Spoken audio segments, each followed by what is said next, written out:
administration believed that fair housing would, in our time, become the unchallenged law of this land. And indeed, this bill has had a long and stormy trip.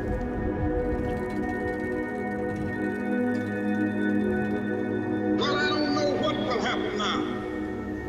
We've got some difficult days ahead. Like anybody, I would like to live a long life. Longevity has its place. But I'm not concerned about that now.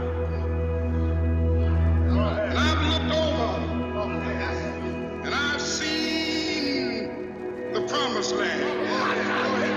I may not get there with you, but I want you to know tonight that we as a people will get to the promised land. So I'm happy tonight. I'm not worried about anything. I'm not fearing any man. Ladies and gentlemen, Martin Luther King was shot and was killed tonight in Memphis.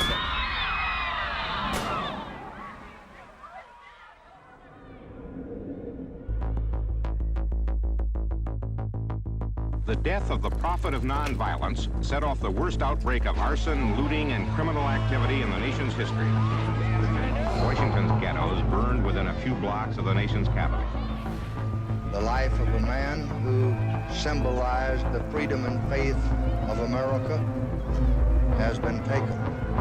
And no words of mine can fill the void of the eloquent voice that has been stilled. But this I do believe deeply. The dream of Dr. Martin Luther King Jr. has not died with him. President Johnson was willing to speak up and say, we have to pass a fair housing bill. Hello, Mr. President? Yes, Dick. We're in trouble. We need some help. Yes?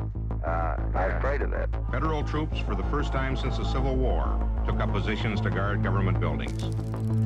Nothing's probably touchier than your own neighborhood and your own home or your own apartment. The administration, which supported the bill, said this has no chance. The other stuff is okay, but this will kill any politician that touches it. Well, I just could not live beside them. I don't feel that they should be oppressed, but I moved here because it was a white community. I have 2 daughters and 2 sons, and if there's too many colored people around here, I definitely will get out. I think that, well, the property values will immediately go down if they're allowed to move in here in any number.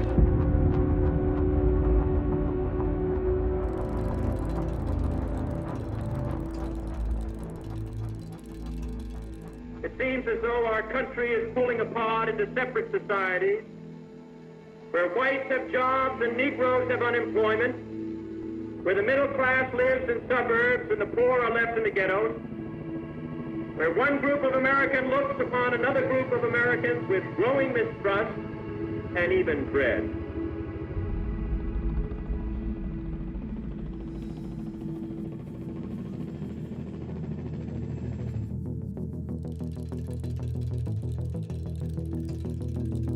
Then the bill went over into the House Rules Committee, and under the chairmanship of the famous Judge Smith, a right-wing segregationist from Virginia, he wouldn't hold hearings on it. He would take the bill home so nobody could act on it, and we were running out of time.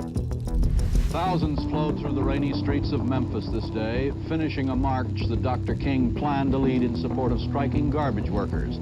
How many men must die before we can really have a free and true and peaceful society?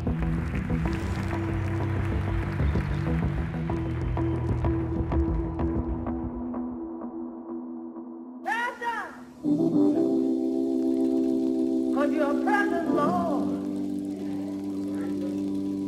And I know you'll reach out and take mine. You take our hand.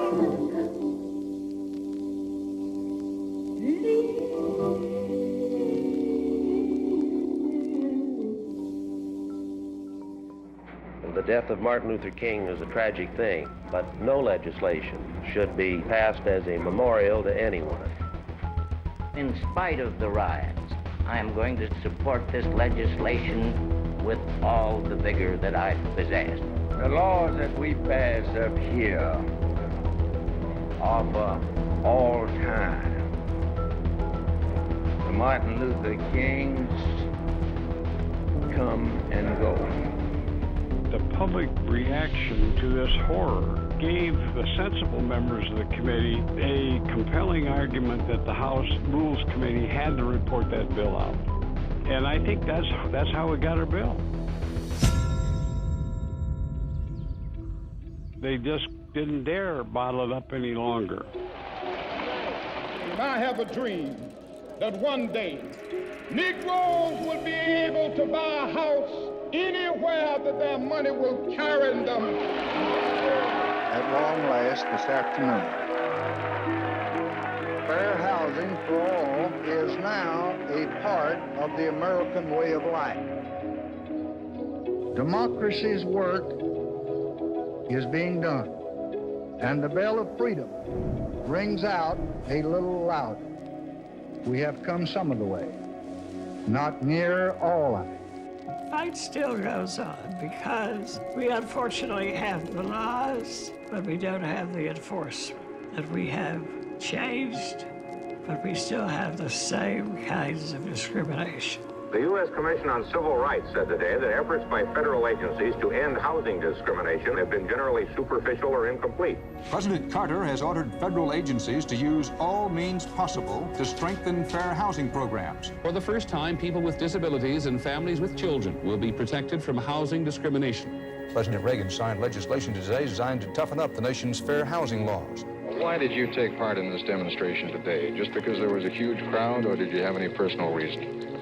Well, I took part in this march today because of Martin Luther King and what he stood for, because this march is what he died for. You know what he stood for? Yes. He stood for nonviolence and peace for all men of all kinds. And I think if he died for it, I could carry out what he started.